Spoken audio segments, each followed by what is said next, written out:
My name is Aloan Vale, and I just turned 22. Last Christmas, my father stood up in the middle of dinner, looked around at everyone sitting at our table, and told them his oldest daughter was a drug addict who had drained this family dry. 10 minutes later, the hospital called asking for me by name. The room changed so fast it almost didn't feel real. My mother stopped cutting the ham. My aunt slowly lowered her wine glass. My younger brother, Mason, looked at me like he was seeing me for the first time in years. And my father went completely silent. Before I tell you what happened next, hit like and subscribe if you enjoy emotional story videos like this. And tell me where you're listening from. I read the comments every night before bed. Now let me take you back 3 years, because none of this started at Christmas dinner. It started with a bottle of anxiety medication sitting in our kitchen cabinet. I was 19 the first time my mother called me unstable. Not to my face. To our neighbor. I heard it through the cracked kitchen window while I was carrying groceries inside. "She's struggling lately," my mother whispered softly, like she was exhausted from loving me. "We're doing everything we can." At the time, I thought she meant my panic attacks. I'd started getting them after working double shifts at the nursing home while taking online classes at night. Some mornings my hands shook so badly from exhaustion I could barely hold my coffee cup. But in our town, people hear the word medication and fill in the blanks themselves. Especially when someone helps them. My father helped them a lot. At church, he'd sigh heavily whenever someone asked about me. "She's going through something," he'd say quietly. "We're praying for her." Not once did he defend me. Not once did he tell people I was working 16-hour days to help pay our medical bills. Bills they didn't even know existed. Because the truth was hidden inside a children's hospital 40 minutes away. And if you're still listening, I think you already understand where this story is going. My little brother Mason had leukemia. Not the dramatic TV version. The slow version. The kind that eats a family quietly. The kind with endless hospital corridors that smell like sanitizer and fear. The kind where your mother cries in parking lots because she can't afford another treatment. Mason was only 14 when he got diagnosed. And somewhere between the surgeries and chemo rounds, my parents stopped being parents. They became survivors. But survival changes people. Especially my father. At first, he just borrowed money from me. Then he expected it. Then eventually, he started acting like my exhaustion was proof something was wrong with me. "You're always tired," he'd mutter. "You disappear at night. You look awful lately." Of course I did. I was working night shifts cleaning office buildings after leaving the nursing home. I was secretly paying part of Mason's treatment costs because our insurance stopped covering everything. But nobody knew that. Not even Mason. Have you ever had someone lie about you so long people started believing it? That's the scary thing about lies repeated gently. They stop sounding cruel. They start sounding concerned. Within a year, parents in town stopped letting their kids ride with me. Old classmates looked uncomfortable when I walked into grocery stores. Even church ladies lowered their voices when I passed. And my mother. God, my mother perfected the performance. She'd touch my arm in public and whisper things like, "We're trying to get her help." Help. Like I was some tragic problem they carried heroically.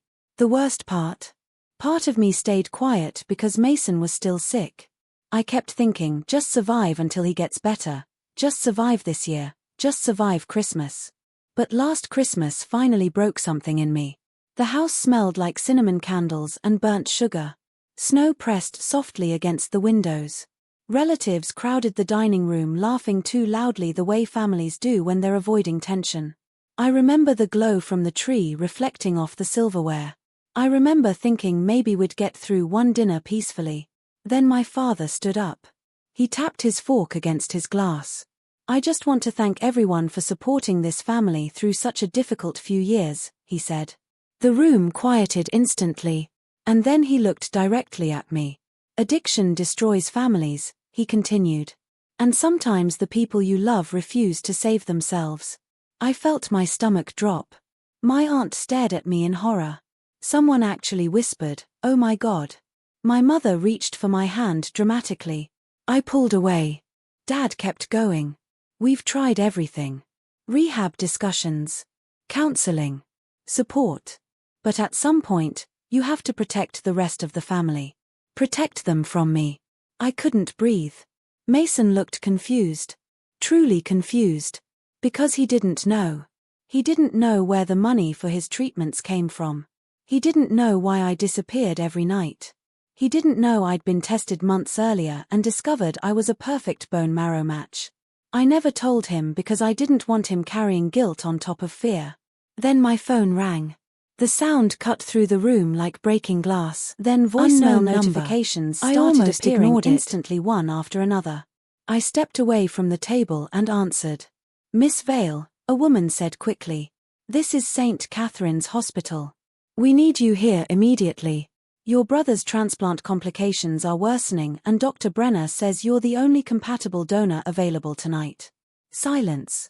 Not on the phone. Behind me. The entire dining room had gone silent. I turned slowly.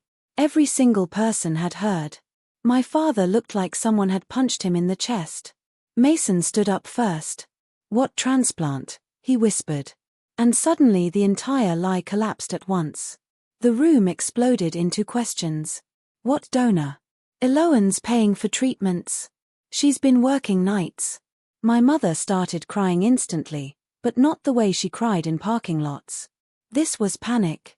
Real panic. Mason looked at me with tears already forming. You were doing this for me.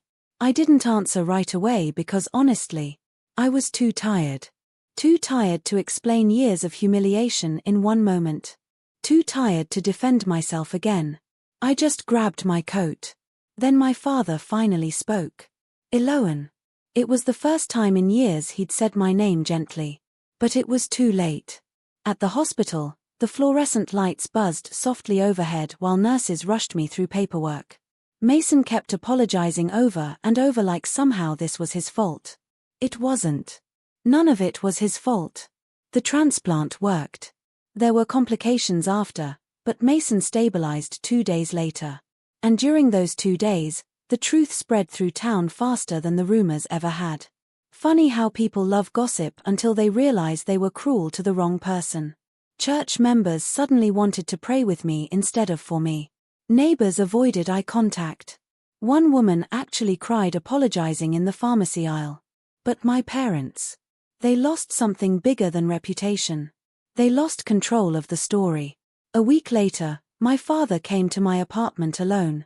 No audience. No dramatic speech. Just an exhausted man standing in melting snow. I thought if people blamed you, he said quietly, they wouldn't ask why we were drowning financially. I stared at him for a long time. Then I asked the question that had lived inside me for years. So you sacrificed me instead? He cried after that. Really cried. But some things break too slowly to ever fit back together properly. Mason visits me every Sunday now. We eat cheap takeout and watch terrible movies and sometimes sit in silence without needing to explain anything. My parents still call occasionally. Sometimes I answer. Sometimes I don't. Because forgiveness isn't a switch. It's a boundary. And peace doesn't come from revenge. It comes from finally refusing to carry shame that was never yours to begin with. If this story made you feel something, tell me in the comments. And I want to ask you something before you go. Have you ever stayed silent to protect people who were hurting you at the same time? Because if you have, I think you understood this story long before it ended.